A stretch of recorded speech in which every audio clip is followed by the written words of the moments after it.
We grew to 750 members in 5 years. We became one of the largest gyms in WA. One of the number one mistakes I made was I grew too big and I had to give up the coaching role. Internally, I was destroyed. I went through 2 divorces. I had mental breakdown. I lost everything I'd ever built into that place. And it all came down to the fact that I wasn't taking care of myself mentally. And that was the beginning of the end. I wouldn't ever say I was suicidal, but I didn't want to live. I didn't want to end it, but I looked at my life and I went, I don't want this. And when it all burnt down around me, I was relieved. And that's where the next chapter really kicks in. You got to understand, there's a certain model that works with combat sports gyms. Once you go past that model, you're no longer passionate about coaching, you're a business owner. Just because a fighter isn't tough, doesn't mean they can't be a champion.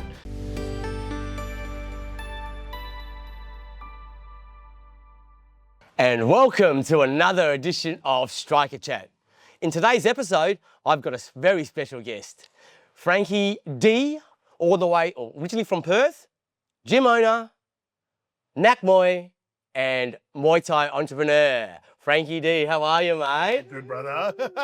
Good to see Thank you for bringing me on board, man. Oh, my goodness, mate. I've been watching you for a while. I've been seeing you just plastered all over social media, obviously because I follow a lot of Muay Thai gyms, and and I just kept seeing you popping up, and then I just reached out to you and went, what's going on here? And I've asked a few questions, and just, mate, we'll get there, but let's start from the beginning. Cool. Who are you and where are you from? Cool. So, long story short, originally from Iran, moved to Perth when I was 5 years old with my family. What year was? Oh shit! Like I'm 1982. Are we allowed to swear on this podcast? I better. Yeah, all right, cool. I'll cut it out. There's no filter here. Yeah. Born 1982, moved to Australia in 1987. Had a very sheltered and gentle upbringing in my household, lovely family. However, obviously difficult Religious being an or? immigrant. My parents are, but myself not. We had a very open-minded household. Yeah. And we believed in God, but religion was never a factor. Moved around Perth a little bit as my family settled in, made my way to the northern suburbs of Perth, around Joondalup, Whitfords, Callaroo area. That is northern, mate. That's the north. That's South Chiltern, by the way. It's pretty north. Everyone knows you move to the north, you Stay in the north, yeah. Everyone from the north stays in the north. Yeah. Yeah, absolutely. So like from the age of 12 to when I moved to Melbourne a year ago, so to the age of 40, predominantly spent most of my life in that northern corridor. And a lot of my history comes from there. And then the Muay Thai, how did that journey come about? You know, obviously you've been in the industry for a while, you've got your gym. Were you a fighter? Or let's go back. Let's go back all the way to day one. Day one. How did you discover Muay Thai? Yeah, cool. Look, my story, I think, is quite a common one. And I've shared this a few times where I was in a really dark place. So my life was quite simple to the age of 16. Yeah. And then a lot of trauma happened quite rapidly from the age of 16 to 18. I picked a very dark path. So the sweet little boy turned into a monster quite quick. Yeah. Drugs, crime. And I've always said it, if I didn't find Muay Thai today, I'd have a needle in my arm, I'd be dead, or I'd be in jail. Yeah. So I was blessed that Muay Thai found me when I was in a really dark hole. Started training out of Riddler's gym. And so you're a Riddler's boy? I was one of the OG Riddlers. Really? Yeah, so this is going back to when Riddler was having his retiring fight. When I showed up to his gym, it was in, well, I think. Sorry, Darren. Sorry, Daz. Not as much as we'd like to imagine, but yeah, he still had that hair back then. But no, we started literally training in his garage. So I showed up that far back. Yeah. I think at that stage, Riddler had like 6 or 7 beginners in his normal class. And he had like 4 fighters. I would have been Was Kaylee fighter. stable? No, Kaylee came after. Okay, yeah. Yeah, so I'm before Kaylee, I'm before Boom Boom. I was like a few. OG, cuz. Yeah, bro, like Cuz you're OG. This is how far back. As Spaniard would say, you're old. You're old. I'm not up with the new term slang, but yeah, man, this is how far as back as goes. Yeah. And I was blessed. Riddler showed me the ropes. He took me on board, really introduced me to the beauty of Muay Thai. I see. And my life rapidly changed. Yeah. And within a few months, I started competing for him. Spent 2 years, just under 2 years competing for him. I had... Would that have been in pond shows and stuff like that? Or? Yeah, so Pond, Bunbury, Craigie. This is when MWP first came out. So Okay. MWP was like Kurovic, Blair, Riddler, Peter Boyd. There was a whole group of them. Bill Seth. Bill Seth. The original. These are WA Muay Thai royalty. Yeah, right? pioneers. All those Pioneers. names, bro. All those names. Like I digress here. I bang on about the lineages in Perth. So you've got your Ponmar D lineage. Yep. And then you've got your Jeff Devine lineage. Yeah. You know, and that's I don't know, but there probably people going, no, there's not. But No, obviously, absolutely. Obviously, you've got your Ponmar D the lineage of fucking what's his name? The legend. Quick. Thai legend. No, he's Legends Gym. Fuck, it's on the gym. Oh, there, Dawson. Yeah, obviously, I'll cut that out. No, see, when you got Ponmar D, you know, you got your Daniel Dawsons, you got your, you know, even Riddler and all those guys. and all them boys, and then your Jeff Devines, your Blair Smith, your Darren Kurovic. Yep. So that, and then it's all branching off. So you can really attribute the Muay Thai, the way Muay Thai is in WA is from them two lineages. 100%. I digress. Sorry about that, guys. You've probably heard that story many times. But yeah, that's the first time I've actually thought of it that way. Yeah. I always thought of the MWP guys. So Riddler, Kurovic, Bill Seth, Peter Boyd, all these guys were the guys that I came into the scene with. So when I first stepped in, I always considered myself second generation, but based on your logic, it'll be third generation. Yeah. And fought, and unfortunately, I hit about my 8th fight. I was meant to fight in Adelaide, and they wanted an MRI head scan, and I found out that I've got a brain condition where I've got too much fluid in my brain. So have you, fucking hell, Frankie? So the actual doctors at that point go, you can't ever fight. So I got pulled out the sport, quickly sunk into depression again. Oh, no. But then Riddler saved my ass again, goes, hey, I'm about to expand the gym. Why don't you come on board and be an assistant coach? Is that when he moved out to... The one across from the paddock. Yeah, so yeah. Yeah, where the actual Riddler's lineage and growth really took off. Yeah. So I was blessed. I spent probably I spent 2 years as a fighter for Riddler, another 6-7 years. We ended up being able to become his right-hand man, his assistant coach throughout the entire era of Kaylee, Boom, Chris. Oh my, all these guys. That's like, yeah. I mean, but he's still probably he's still the strongest gym, mate, in the country. Very active. He's traveling. Very active. The most active. I think he's the most active gym in the country. Man, in the 20 odd years, he's like been relentless. Like, I mean, look, you go to his board where the fighters are coming up. It's like it's full. Fight. Yeah. Full. Always full. Always full. And it's been like that as far back as I remember. So during that time, I was really blessed because I got to be part of and learn people from a beginner status. Like I think when Kaylee came on board after me, she'd had one Muay Thai fight. Yeah. And then I was there part of the journey all the way through. So, yeah. Boom had already come on with experience, but I was there throughout all of his world champion defenses. You had like Kim Olsen, Chris White. Yeah. Like when we talk OG, as you want to say it, like the OG WA Muay Thai Kim Olsen, champions. The Olsen family. Yeah. Man, their parents fed them something different. Well, no. Right. But I don't know what's in their milk. I think it was the Belgian blood maybe. But they're tough and they're still tough. Yeah. They're fit too. Yeah, man. Oh my Lord. They're like 40, 50-year-olds that you don't fuck with, kind of thing. No. No, not at all. No. So fighting career, very short, unfortunately, because of the injury. But I actually say it's fortunate because... Really? Yeah. Absolutely. Because during that time, I was an accountant. Yeah. Like I'd studied accounting, business advisory, and I was an accountant. And the incredible part is, I think if I'd continued fighting, I probably, my body status, my athletic ability, etc., I would have been limited to what I'd achieve. I reckon I'd be able to hit an Australian title level, but never that world title. Yeah. So I probably would have exited the sport 25, 30 fights in and left and continued a different life. But because my fighting career ended early, to this day, I'm still hungry for the sport. Like, you know, when you meet fighters that get burnt out by the sport, for me, because my fighting career got cut short, I've always got this fire in my belly for it. Like to this day, I still get the buzz when I'm looking at the back row. I feel that though. Then like coaching is a wonderful thing as well. Teaching and everything like that. So and then you started coaching, but then you opened up a gym. So the way it worked out was I was an accountant the whole time I was in Perth. Then I fucking hated accounting. I was going to blow my brains out doing tax accounts. So I packed up my bags, I moved to London. Now in London, I was an accountant, got into an argument with my boss out there, quit. The gym that I was training out of was called Diesel Gym London. So at that point, the owner, Cliff Burrow, goes, hey, I know you were a coach back at home. My coach has moved to Singapore. Can you help fill in for a little bit? Yeah. I was like, perfect timing. Before I knew it, my classes were full. I had my stable of fighters out there. I had a PT business running. What year was this? Not the 12 years ago. Oh, really? So yeah. Right. So you know a bit of the UK system as well? Yeah? Very well, yeah. I was out there for 2 years. You know, Christian, Knowles, Linda. Yeah. All those guys are really like, they're the... Because they're London-based, the Knowles Academies. Yes. London is incredible. Minotaur?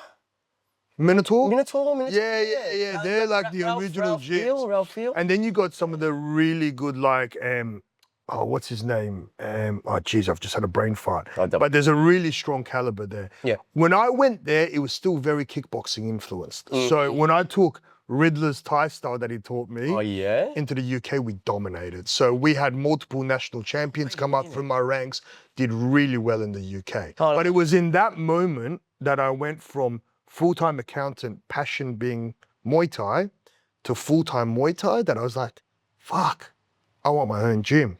I would have never thought about it until I went to the UK. It's when I went to the UK and I just got slotted into this full-time role as Muay Thai coach and running it, that I was like, this is what I love. Do you believe in fate? This is absolutely 100%. Do you believe, not fate, but I mean, no, the universe. The universe and the energies that you send out there. Yeah. You know what I mean? Like, just like, I'm relating to this. I'm saying, the energies that you send out there, they always come back. Like if you send out fucking bad vibrations, that bad vibration will always... Hey, you're talking to a performance coach here. For me, the mindset, the visualization, the energy that you embody is everything. Ever since I've been on this journey, or this storytelling journey, this Muay Thai journey, whatever the journey you want to say, this life journey, the energy that I've been putting out, the people that I have met are fucking amazing. For prime example, you. You know, but anyway, I fucking digress. But yeah, we're going to digress a lot, Scott. So if you're tuning in, try to keep up. I believe in that as well. So mindset. It's everything. Mindset is everything, yeah. And that's where my whole mindset shifted from working in a career to working for my passion. Yeah. Because when I was in the UK, I didn't give a shit about money. I was in holiday mode, and I was just happy all day teaching. So. Came back to Perth, went back to Riddler's for a little bit, worked as an accountant for a little bit, and then ended up bringing the name Diesel Gym from London to Perth. Yeah. Because in Joondalup, northern suburbs, it was a big UK scene, so it just made marketing sales pitch. See? London's famous gym coming to Perth. So it was, that gym was like a franchise thing, or we just shared the name. We just shared the name. Okay. So it made sense to build an international name. It sounded good for marketing and purpose. At that point, I'd already opened up a bookkeeping business. So I used the bookkeeping business to fund the gym. Yeah, to make me, Then that's when I started getting involved in understanding and learning a lot of marketing, a lot of sales, a lot of approaches. And again, to digress for a lot of the business owners watching this, I was an accountant and a business advisor. I knew business inside out. I had a lineage of 10 years under Riddler. Opened up my own Muay Thai gym and I went, fuck, I don't know how to run a business. Like I had to then massively level up as well. Yeah. And that's when I threw myself into marketing agencies, learning from business coaches, which all shat the bed as well, because you know, you had marketing agencies that were running photos of 45-year-old women in karate gis for my fucking Muay Thai gym. I had business coaches telling me, you need to cancel your fighters and put like a boxer size class on. And I was like, no one understood the Muay Thai combat sports model. Yeah. So, wow. So you were inventing, like I said, you're an entrepreneur. You seen there was a hole in the market. Yeah. And then you went, oh, let's fucking do that. But you have to stick by your guns because you're going to have your fucking dejectors, aren't you? You're going to have your people that are going to say, nah, what are you doing, bro? Yeah. That's not what, nah, you're shit. That's it, nah. I had it from both sides. I had the Muay Thai guys telling me that I'm a sellout. And then I had the business owners going the Muay Thai model shit. And I kept looking at it all. It was like, there's got to be a way to make this work. And myself, and there was a few other people in the scene, like Pamon Mahdi, I know there's some people in Queensland. Pamon's a very good business that really like, so good. We all came out with our own unique models that we got. And what a lot of people don't realize, and I know Pamon and all the other guys that reached the top status is, we invested hundreds of thousands of dollars into business coaches, agencies to learn and then use what we learn from their models and plug it in and create our own. Like a lot of people look at the growth and it's funny because when I speak to first-time owners or when they've got 50 to 100 members and I tell them the cost of marketing, the cost of coaching, and they get blown away, I'm like, dude, like I spent 20x that just to figure out what the hell to do. And that's where my diesel gym journey took. I threw myself in. I literally put every penny I had, everything into learning how to grow marketing in a gym and then apply it to the combat sports model. And we were blessed. I had an incredible team. I was running ads when Facebook was doing well. We grew to 750 members in 5 years. We became one of the largest gyms in WA in such a short period of time. But then, yeah, the rise and fall of diesel, I think, is a whole chapter. A whole chapter in itself. But I just want to ask one more question. Did you have any fighters out of that gym? Yeah, absolutely. We had multiple state champions. So Dwight Jones was twice WBC champion. Nathan Eden was a WBC state champion. Yeah.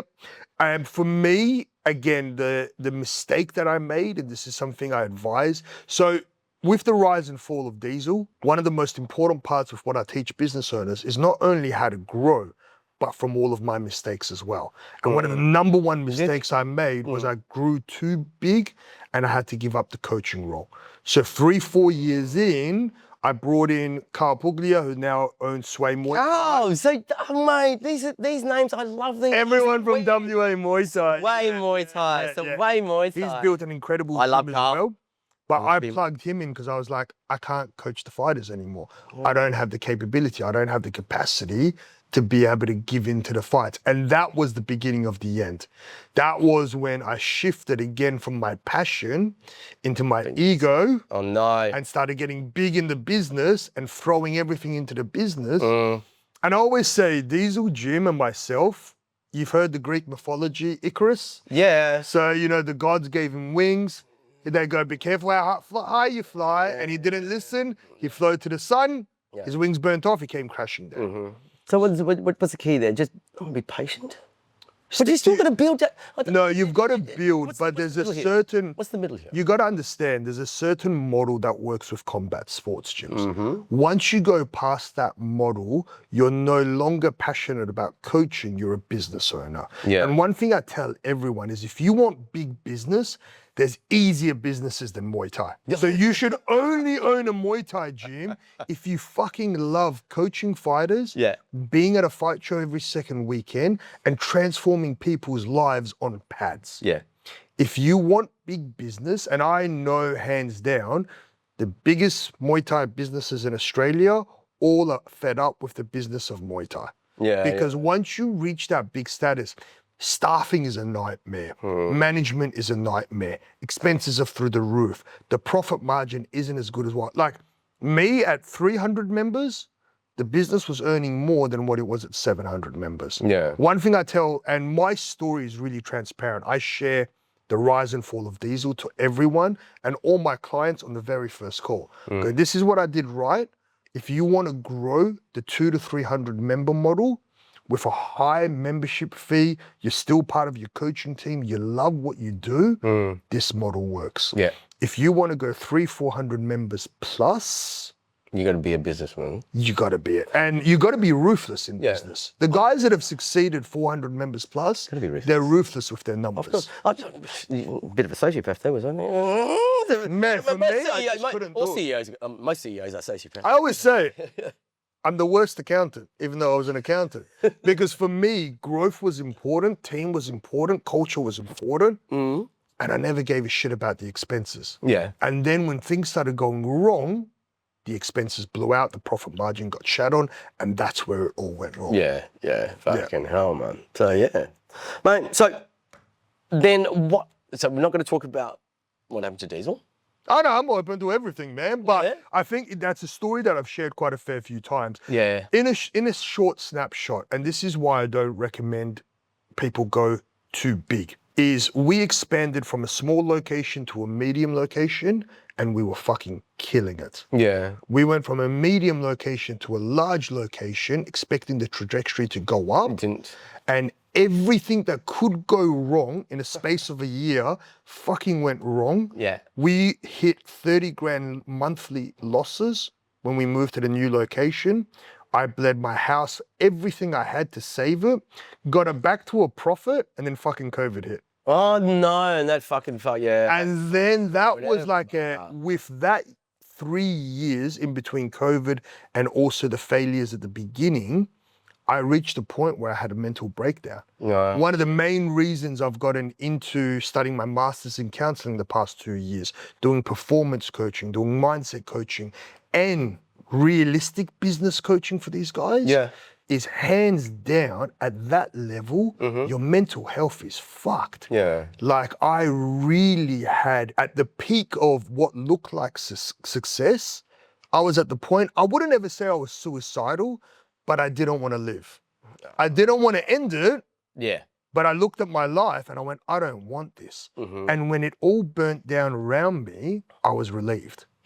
And that's where the next chapter really kicks in. So everything has to, you have to hit rock bottom to fucking to travel back up again. I always say, like as a business coach, I'm the fighter that got knocked the fuck out that tells you to keep your guard up. Yeah. And that's where a lot of my coaching is in place as well. So we'll get that. But now what you're doing now is an amazing thing. Yeah, I see you help a lot of gyms with business mentoring. Would you say? Or So let's unpack that and how did that start and why'd you start that? And... Yeah, absolutely. Look, funnily enough, that started as a project by helping Dawson out initially. Daniel? Yeah. So he was part of NRT initially as a manager, got on board with their investors, helped their clubs grow and realized we had a really good product that I could scale out. Yeah. And then while Diesel was happening, we were doing some consulting in the background. And we were also partnered with a software agency company at that point, Simply, who was helping us manage our ads, manage our promos, really good Australian-based company that really produced awesome results for us. So when Diesel went under, called up Matt and to cancel Zip Leads because I'm like, look, Diesel shut down. I don't need Zip Leads anymore. And remember when we talked fate and energy and the universe? Yes. Matt was like, hey, do you want to jump on board and help us out with some sales until you figure out what you want to do? Yeah. I was like, all right, let's see what it goes like. Next thing I knew, same as what happened in London happened here. The coaching program took off. We were pumping through a lot of sales, doing really well. And the Zip Leads plus our kids and teens plus my mentorship model worked really well for the combat sports guys. So I've always said it, Muay Thai saved me and I've been blessed the past 22 years to actually be able to help everyone through Muay Thai as well. Back to the it's community. huge, such an important part. So as well. And I started as a fighter, then I became a coach and I became a business owner. And what I learned most of all is as a leader, if you are just running on pure grit, which a lot of fighters and coaches and business owners do, then everything falls apart. Yeah. And right now, my real passion is helping these combat sports gym owners because I truly believe the impact we make into everyone's life in the community. Yeah. But a lot of these gym owners like mine, we're just running on fumes, struggling. And then they're not making the profit. They're struggling with their families. They're having to work full-time jobs. They're trying to give everything. So be able to plug in a profitable business model, which keeps their passion alive. That's the way I can help them help other people. Yeah. And it's such a strong passion of mine now that knock on wood, we've had a lot of success. We've had over 80 combat sports gyms now. Yeah. Each of them grow by over 100 members a year, which if you look at that and with numbers, it's like 200 grand revenue increase while they can still keep the passion for the sport alive. They learn from all the things I did right. They learn from all the things I did wrong. Of course, we learn from mistakes. You know, at the end of the day, this is Muay Thai. We don't have a perfect record like boxers. Yeah. We tell people it's the hardest fights that makes us. Yep. business is exactly the same. Wow. And then on the back of that, I've been studying my master's in counseling for the past 2 years. So now I also do performance and mindset coaching for the fighters and the owners as well. Because ultimately, the most important thing that you need to keep healthy in your business is your own mental health. Yeah. And that is where I've seen the most impact with these guys. With the mental health side of it. Absolutely. Yeah. Because for myself, there was a direct correlation between my mental health and the success of Diesel, my mental health and the failure of Diesel. And the same thing happens when you're in competitive fighting, when you're in anything in life as a high achiever. If you're going and pushing the levels all the way up, I always say this, it's like you get any coach and you go, look, I'm going to give you an Australian top level fighter. Yeah. But you spend back-to-back fight camps, no rest, no recovery, peaking the whole time, fights every 3 weeks, you don't rest with injuries, you don't have a taper, you don't have a... What happens to that fighter? Just burnt out completely. Bristle, bang, breaks. But the business owners Yeah. were like, man, I can do 14-hour days for 10 years straight, and they wonder why everything collapses around them. Yeah. Like for me, 80, 90-hour work weeks was just the norm. Like I was like, but this is what hard workers do. David Goggins told me to wake up early. I need to fucking wait. Like that model is right for 90% of the way you operate. But there needs to be a proportion in there where you're actually taking care of yourself. Yeah. Because the better you show up, the better you provide to everyone else around you. It's so true. I mean, like if you've got nothing inside you to give, if you're not working on yourself, whether it be through meditation, whether it be through fitness, whether it be through anything, you have to give back to yourself. Absolutely. People say it's too, but like, I used to think that working on myself was fucking selfish, but it's not. It's not. I come to a point where you have to fucking work on yourself, because if you want to give love and you've got no love in you, you're just gonna fucking, you're gonna have a mental breakdown. So, The cliche of your cup has to be full in order to be able to pour from it. Yes. Is an absolute correct cliche because it's 100% true. Like one of the things I tell the fighters is there's 4 elements to our sport. Physical, tactical is knowing the sport, skill set, and mindset. On fight night, how these first 3 perform is based on your mindset. If you're 10% in your mindset, your performance is 10%. If you're 100% in your mindset, you're doing 100% of your capability. But mindset is Same thing happens for the business owners. If you're showing up from a state of being cooked out, your coping mechanisms the night before just to get to sleep, all the shit that happens with the mental health, you're not going to make the best decisions in the business. You're not going to treat your team the best. You're not going to have the best availability and capabilities as a leader. And then what happens over time, your business struggles, you struggle, and it's this vicious loop. And it's what happened to me. With everything that happened in the last 3 years of Diesel, by the end of it, I was cooked. Like I was cooked. Like everyone would see Diesel Gym and go, wow, it's such a big gym. Internally, I was destroyed. I went through 2 divorces. I had mental breakdown. I lost everything I'd ever built into that place. And it all came down to the fact that I wasn't taking care of myself mentally. Fucking yes. And that story, I think if everyone can sit for a moment and take a deep breath and look at their own life, you can truly feel how that resonates with all your ups and downs in lives. Us looking at our own mental health, us looking at the struggles that we go through gets seen as such a weak part of our life, when truly, if you're brave enough to look at where you're struggling and you're courageous enough to actually put the things in place to get better, the amount of people you can help really magnifies. And that's where I'm so happy and content with where I am today, because I feel like I bring so much more of a balanced approach to coaching than what I did before. And now you come from Perth to Melbourne. Was that a business decision to come to Melbourne? No, look. Or was it a lifestyle decision? Because I lived in Melbourne. I love Melbourne. Great coffees, good cafes. No, beautiful. Look, Perth is home. It always has been. Yeah, it's my home too. In one element, everything I had was online, so it gave me the opportunity to travel. My business, my studies, my career, everything is online. Secondly and truly, Perth had too many endings for me.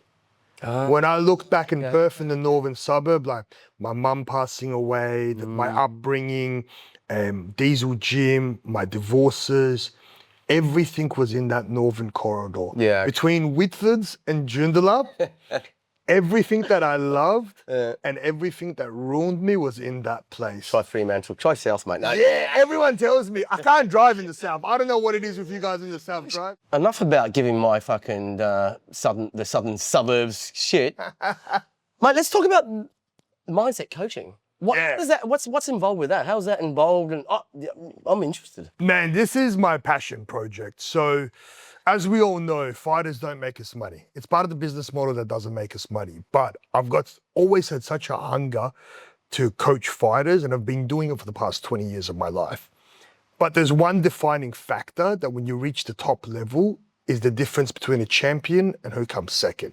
And that 100% is mindset. Yeah. And that applies to business, to life, to combat sports, to whatever we turn around and do. So spending the past few years studying my master's in counseling, always have a passion for performance psychology, brought around the product of the fighter's mindset. So now I do one-on-one coaching with fighters, developing that competition and world champion mindset.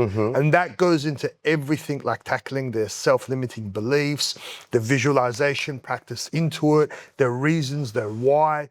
And it falls directly the same as business because you've got to keep that hunger alive, and that hunger is never external, it has to be built internal. So like we said earlier, your physical, your tactical, your skill.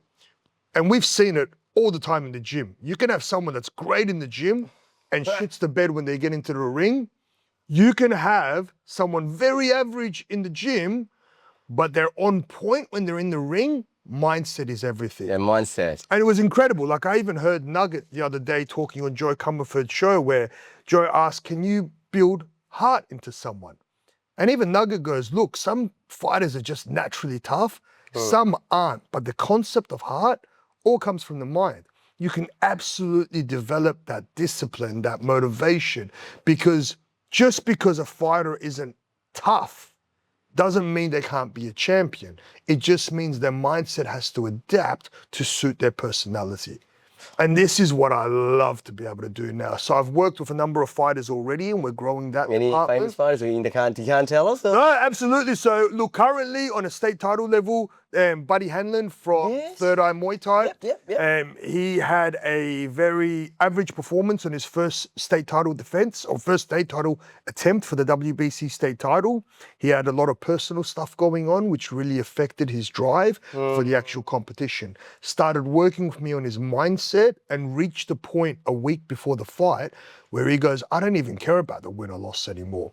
I feel so amazing of myself that I've become the person that deserves to win that championship. So is it important to not put weight on your performance? 100%. But you know what I mean, but Absolutely. put weight on your performance. Like, if I achieve this, I'm going to get this. Is it, So there's a difference between performance and achieving external goals. You should 100% put weight on your performance. Okay. So showing up and being the best version of yourself. Yes. Showing up and being able to perform at your best level. However, the result of that performance has so many different variables that are out of your control.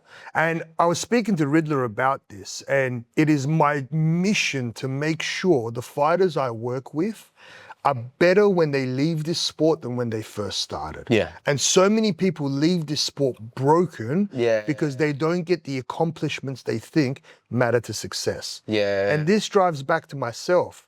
When I had the most members, the biggest business, the house, the car, whatever I wanted, I felt the worst about myself. Really? Because if you're constantly going to achieve that external goal always moves forward. It does, doesn't it? And so that's what a lot of people don't realize. Then how do you shift that? What's the shift there? Look, the cliche, you got to find your why. What's the reason you're doing this? Fucking your purpose. And that's 100%. The purpose is internal. The purpose is internal. So, for example, my Northern Star, my purpose, my why I love, what I get back to is my Northern Star is I'm a storyteller. Yeah. So when I get doubts on myself, when people go, Bhoondi, you're 55 years old. What the fuck are you doing? Why are you chasing your fucking dreams? What are you doing this for? I get doubts. I It's human nature to doubt yourself when someone is doubting you, especially from a loved one. Yep. I always go back, I'm a fucking story. Like, I get down on myself now. Okay, fuck, what? I'm a fucking storyteller. And I continue on with that. Why do you love to tell people's story? Why? Because I love origin stories. I love hearing where people come from and what makes them fucking tick. Yep. And how did they get there? You know, everyone's different in their life. You know, everyone's had adversities. For example, you've had adversities, but I see you as successful.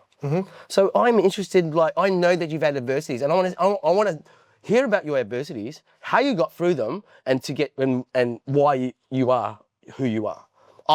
That's what I want to do. That's what I want to unfold. And I think everyone has that fucking story, especially in the sport. Yep, absolutely. And I want to unfold, and I want to unpack a lot of these stories, a lot of people. So watch this space.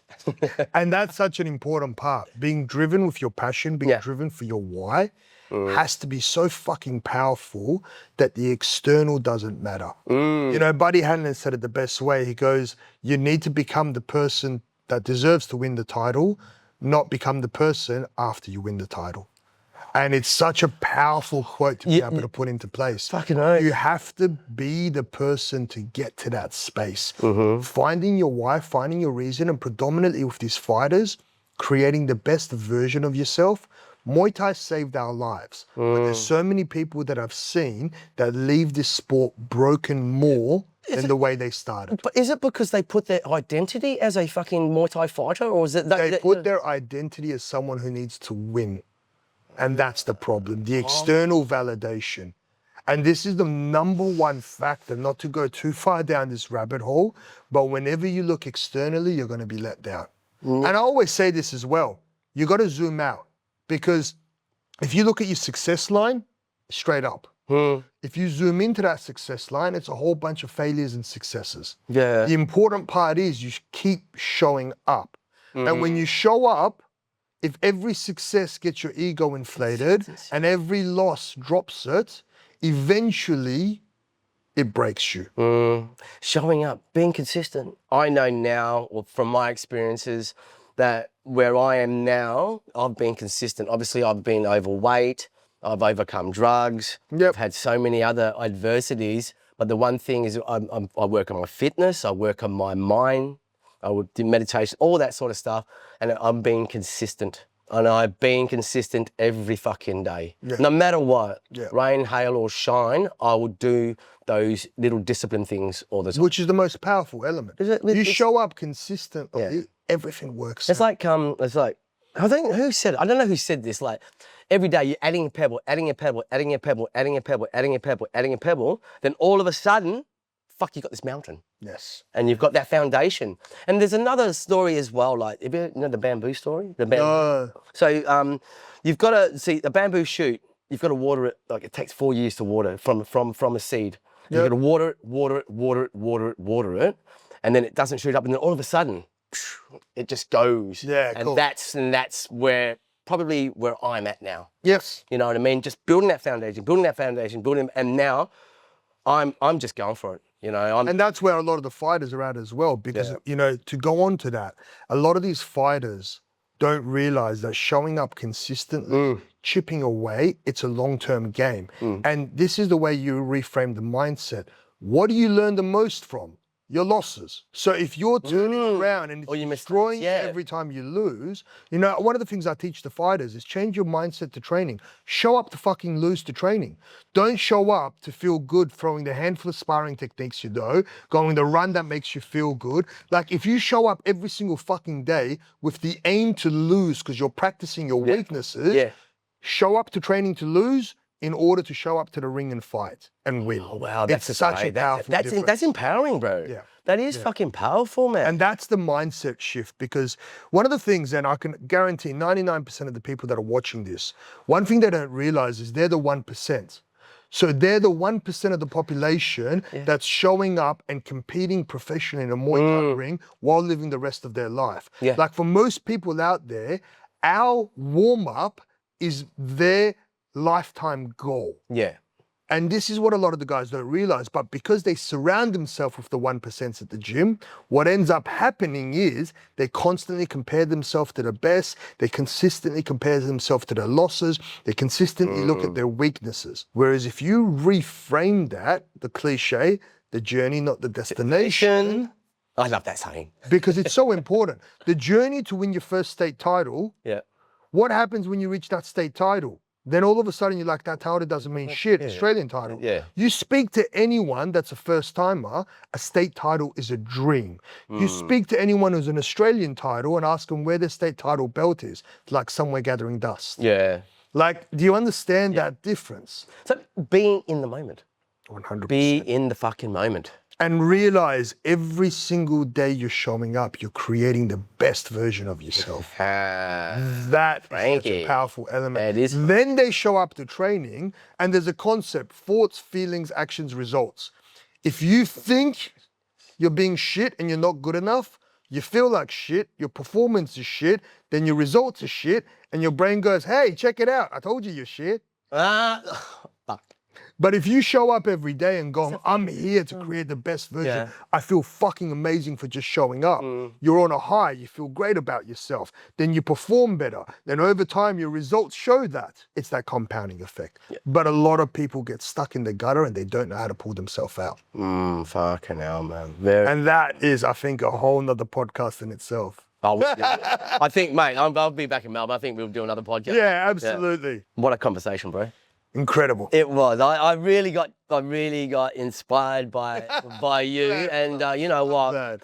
But that inspiration, I think maybe we should do a business venture together. Yeah. I'd like you. I'm going to pick your brains about business. I'm going to pick your brains about mentorship. I'm going to pick your brains about. As you know, I love to talk. I know you love to talk, but I'm sure that you'll be back on the podcast again. I'm man, sure that this is not the first time or the last time you'll see this man. Frankie D, thank you very much for your knowledge. Thank you very much for your wisdom. Thank you very much for your love. Thank you, and thank you guys for watching. Thank you.